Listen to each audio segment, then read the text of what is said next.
ہو آہستہ آواز میں رب رب کیوں کرتے ہو؟ آہستہ آواز میں تلاوت کلام کیوں کرتے ہو؟ انہوں نے جو جواب دیا وہ سماعت فرمائیں۔ آپ فرماتے ہیں اسمعوا من اناجی، پیارے جس کے ساتھ میں مناجات کرتا ہوں وہ سب سے زیادہ سننے والا ہے۔ میں بلند کروں یا آہستہ، میں بلند آواز سے ذکر کروں یا آہستہ آواز میں، جس کا ذکر میں کر رہا ہوں وہ تو دل کی دھڑکنوں کو بھی سننے والا ہے۔ اور یہی سوال جب سید عالم صلی اللہ علیہ وسلم نے عمر فاروق سے کیا، اے عمر تو بلند آواز سے ذکر الہی کیوں کرتا ہے؟ بلند آواز سے جو ہے وہ تلاوت قرآن کیوں کرتا ہے؟ رب رب بلند آواز سے کیوں کرتا ہے؟ انہوں نے کہا پیارے آقا میں سوئے ہوں کو جگانا چاہتا ہوں، میں سوئے ہوں کو جگانا چاہتا ہوں، اور میں صرف سوئے ہوں کو جگانا نہیں بلکہ اطرد الشیطان، میں سوئے ہوں کو جگانا بھی چاہتا ہوں اور شیطان کو بھگانا بھی چاہتا ہوں۔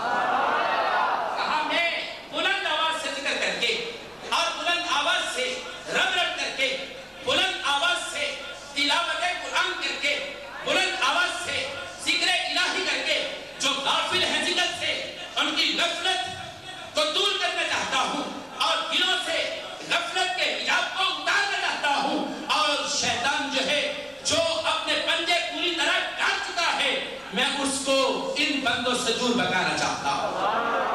اور یہاں پر ایک اور انداز بھی دیکھیے، دادا علی حجویری رحمۃ اللہ تعالیٰ علیہ نے یہ لفظ لکھنے کے بعد، یہ جملہ لکھنے کے بعد فرماتے ہیں یہ دونوں کا جملہ اپنے اپنے مقام کی طرف اشارہ بھی ہے۔ ابو بکر نے جو جملہ کہا انہوں نے اپنے مقام کی طرف اشارہ کیا، اور عمر فاروق نے جو جملہ کہا انہوں نے اپنے مقام کی طرف اشارہ کیا۔ اے دادا علی حجویری بدلا تو صحیح وہ کون سے مقامات ہیں جن کی طرف یہ دونوں بزرگ اشارہ کر رہے ہیں؟ کہا ابو بکر نے جو اشارہ کیا، کہا اسمعوا من اناجی، میں جس کے ساتھ مناجات کرتا ہوں وہ سب سے زیادہ سننے والا ہے۔ یہ ان کا اشارہ مقام مشاہدہ کی طرف تھا کہ میں مقام مشاہدہ پر فائز ہوں، اور عمر فاروق کا یہ کہنا میں سوئے ہوں کو جگانا چاہتا ہوں اور شیطان کو بھگانا چاہتا ہوں، یہ مقام مشاہدہ نہیں، کہا یہ مقام مشاہدہ نہیں بلکہ مقام مجاہدہ ہے۔ اور اہل تصوف جانتے ہیں، صاحب سجادہ یہ جانتے ہیں کہ مقام مجاہدہ اور مقام مشاہدہ میں فرق کیا ہے۔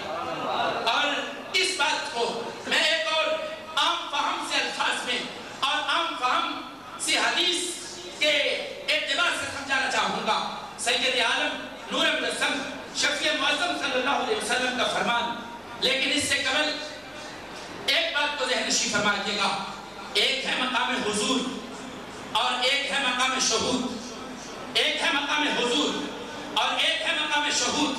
مقام حضور یہ ہے کہ میں رب رب کرتا ہوں، رب مجھے دیکھتا ہے، میں رب کو نہیں دیکھتا۔ یہ مقام حضور ہے کہ میں اس کی بارگاہ میں حاضر، میں اس کی بارگاہ میں حاضر، میں اس کی بارگاہ میں حاضر ہو کر رب رب کرتا ہوں، وہ مالک مجھے دیکھ رہا ہے۔ یہ مقام حضور ہے۔ اور مقام شہود یہ ہے، مقام شہود یہ ہے کہ میں رب کی بارگاہ میں حاضر رب رب کرتا ہوں، وہ مجھے دیکھتا ہے، میں اسے دیکھتا ہوں، وہ مجھے، میں اسے۔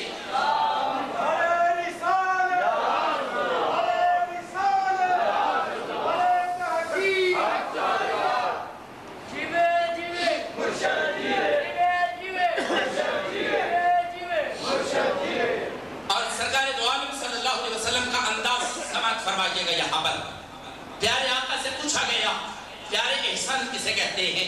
آقا نے فرمایا ان تعبد اللہ کأنک تراہ فإن لم تکن تراہ فإنہ یراک فإن لم تکن تراہ فإنہ یراک۔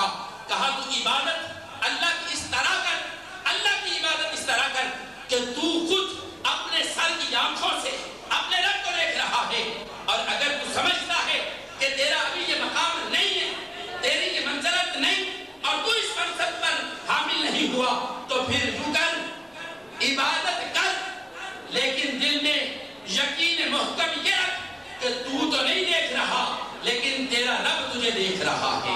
بھائی ہم تو بلند آواز سے گلی کوچوں میں، مسجد کے محراب و منبر میں اور مسجد کے دیروں دیوار کے سامنے کھڑے ہو کر رب رب کی آوازیں لگاتے ہیں، اللہ اللہ کا ذکر کرتے ہیں۔ اصل میں بات یہ ہے اگرچہ صاحب صد وہ مقام شہود پر ہوں گے لیکن ہم تو مقام شہود پر نہیں ہیں، ہم تو مقام شہود پر نہیں، ہم مقام حضور پر ہیں، ہم مجاہدے پر ہیں اور وہ مجاہدہ کروا رہے ہیں۔ اے لوگوں مجاہدہ کرو اور اپنے نفس پر، اپنے دلوں پر جو غبار پڑ چکا ہے رب رب کے نعرے لگا کر اس کو دور کر دو، اس کو دور کرو۔ حضرت محترم سیدنا صدیق اکبر مقام شہود پر، مقام شہود پر سیدنا صدیق اکبر اور سیدنا صدیق اکبر رضی اللہ تعالیٰ عنہ کا عالم کیا، سرکار مدینہ صلی اللہ علیہ وسلم کی بارگاہ سے ایک مرتبہ نہیں کئی مرتبہ جنتی ہونے کی خوشخبری پائی، مزدہ جب فضا سنا، بلکہ ایک حدیث مبارکہ میں آتا ہے سید عالم نور مجسم شفیع معظم صلی اللہ علیہ وسلم ایک باغ میں جل بگر ہے، باغ کا دروازہ بند ہے، ابو موسیٰ اشعری رضی اللہ تعالیٰ عنہ باغ کے دروازے پر کھڑے ہیں، باہر سے ایک شخص دستک دیتا ہے، پوچھا جاتا ہے کون؟ کہا ابو بکر، کہا ٹھہرو میں حضور سے اجازت لوں۔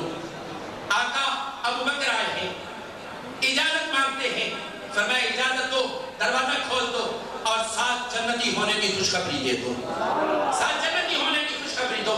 دروازہ پھر بند ہو گیا، کچھ دیر کے بعد پھر دروازے پر دستک ہوئی، پوچھا کون؟ کہا عمر،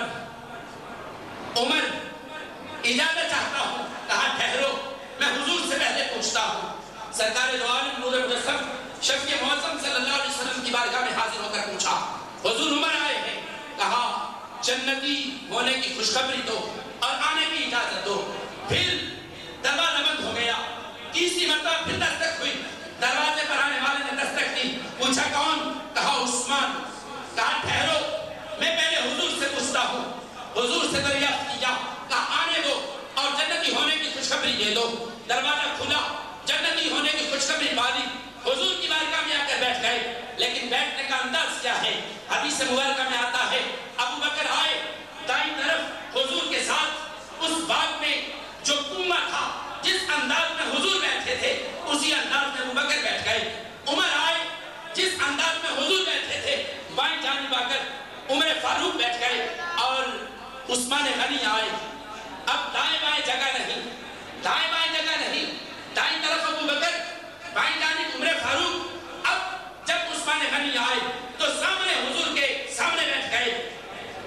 یہاں پر علماء نے ایک اور طرف اشارہ کیا، فرماتے ہیں کہ یہ یہاں پر بیٹھنا ایک کا دائیں جانب ایک کا بائیں جانب دوسرے تیسرے کے سامنے بیٹھنا، یہ اشارہ اس بات کی طرف تھا، حضور کا اشارہ اس انداز میں بٹھا کر اس طرف تھا کہ ابو بکر و عمر قیامت تک اسی طرح میرے ساتھ ہوں گے اور عثمان تو ساتھ نہیں تو سامنے جنت البقیع میں ہوگا۔